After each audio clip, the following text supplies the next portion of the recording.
சட்டப்படி அமைக்கப்பெற்ற இந்திய அரசியல் அமைப்பின்பால்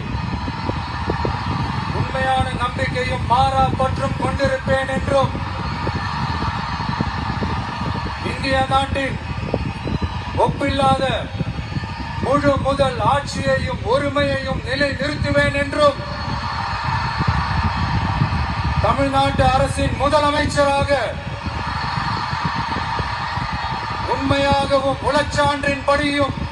என் கடமைகளை நிறைவேற்றுவேன் என்றும் அரசியல் அமைப்பிற்கும் சட்டத்திற்கும் இணங்க அச்சமும் ஒருதலை சார்பும் இன்றி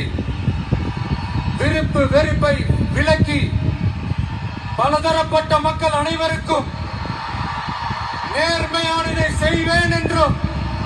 ஆண்டவன் மீது ஆணையிட்டு